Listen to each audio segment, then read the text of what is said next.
Hi, I'm here to talk to you today about my self-determined project that I did this spring semester called Not Just a Statistic, Focusing on Literacy. And I did this project because I had a desire to work with kids. And so the way that I decided to do that was to focus on literacy, something that's very important to me as a future speech-language pathologist.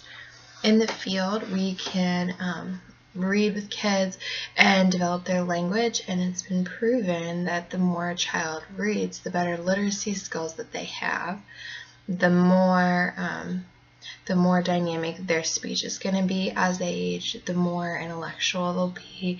And so really the route to success, not just in speech but in life, is literacy skills.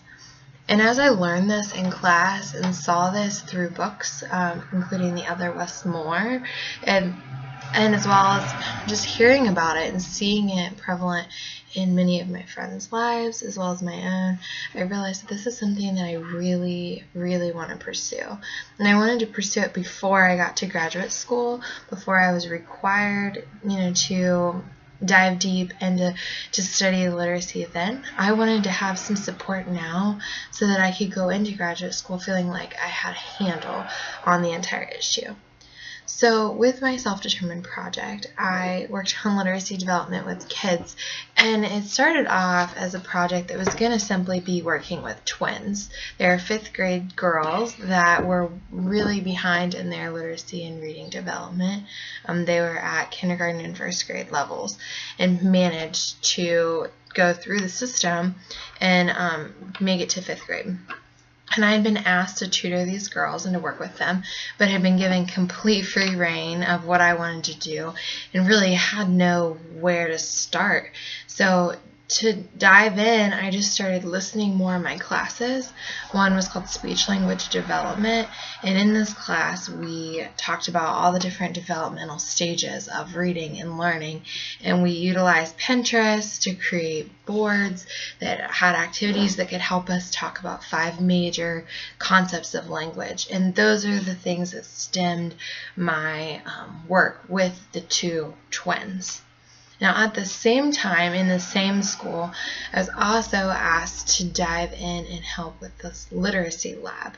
With this program, it was set up and structured through the YMCA and many Cincinnati public schools. And at my school, I would be a teacher of 5 or less students, and I ended up having 5 students in the 2nd grade. This program does work with kids from kindergarten all the way through 3rd grade, and I did have the opportunity to substitute for some of the other classes as well. However, my group that I worked with every week was in 2nd grade. These kids were predicted to start falling behind or had already started to fall behind in their literacy development.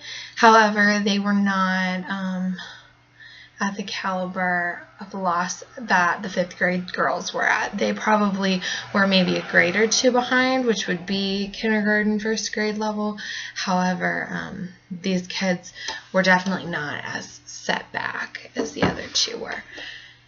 And so in the literacy lab, as well as with the twins, I just was able to really learn how to work in different dynamics. As a future speech-language pathologist, I will dive in really deep and be able to see kids in different ways. So I could push into a classroom, I could pull kids out one at a time, I could work with them in groups. And so getting to work with that now is something that my classmates are just not able to do at this time. And so it's allowing me to be creative, to learn what works and what doesn't work. And honestly, this is the time that I need to do that rather than when I'm in graduate school or in my future career and it's more dependent on me. Whereas right now, these kids are getting supplements from their reading teachers, interventional specialists, and as well as speech language pathologists for some of them. And so just being able to dive in and to work with this population was amazing. Before I started Cincinnati Public Schools, I was asked to help be a soccer coach, and so that's how I got myself in the door. And being a soccer coach is amazing, and I loved it, and I think the kids are beautiful, and it was a whole different experience than doing this literacy development. But I think that the literacy is where it's really needed, and soccer is a great supplement to that. And so after I started working on this project, I realized how emotionally invested I am in it.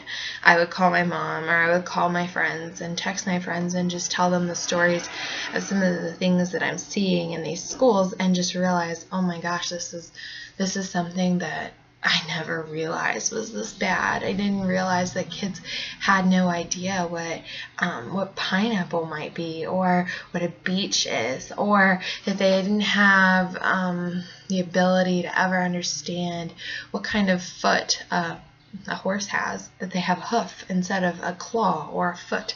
Those are just things that the kids didn't grasp because they had never had those real world experiences that allowed them to understand that. And I realized that these kids are a deficit from the start, especially ones in poverty, whether it's urban or rural poverty, have a definite deficit. And so this stems my passion moving forward. This is the age group that I really want to work with. I want to be in a school, and I realize that in private practice you don't get the variety, as well as even in hospital you don't get to see a variety of kids, whereas kids have to go to school, and so you're going to see everyone. Not just the kids that have cars to be able to get to the hospital, or have the money to pay someone else to lead a private practice. So in my future, I want to work in a school. I want to work in the population that I did, probably K through 5, an elementary school. And this is notorious in our field for in urban poverty or rural poverty for being the thing that people don't want to do. And so for me to want to do this and have a passion for this, I just feel like it's my calling. And so I think that it's important to talk about the so what. Why was this even important? I kind of skipped around and talked about what and now what, but so what is so hard to put into words unless if you see it.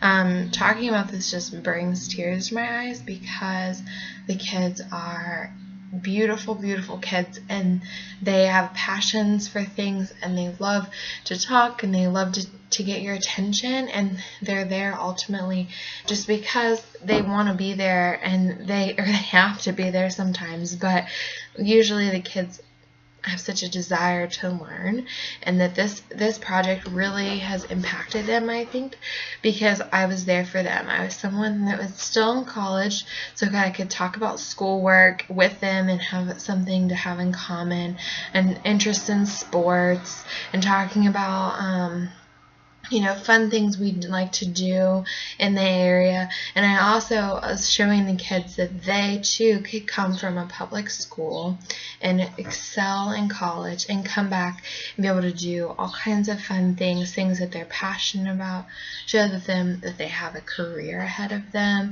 as well as even just have fun and be able to go somewhere and have a future rather than just working at McDonald's. I was told by some kids on the first day what they wanted to do with their life, and some of them did say, I don't know, I guess I'll just work at McDonald's, and that broke my heart. And so to be able to see the kids talking about their future beach trips now, or their desire to read books over the summer, and their interest in those, it's just something that a book provided this inspiration to these kids, indirectly or directly, because if they sit and read a book just by themselves, I don't think it creates the kind of memories and bonds. And it's been proven that reading with kids, but with you reading with them, creates a memory that will last more than just the child's trying to sound out a book and mispronouncing things and then making mistakes. So overall, I really have enjoyed this project. I'm not sure what my future will hold with the school I was at Cincinnati Public School. However, I do know that this project is something that I can definitely keep in my memory bank, and I think is probably one of the most memorable and life lessons that I've had so far as a UC student, if not in my life. So thank you, Honors Program, and I appreciate everything you do for us. Thanks.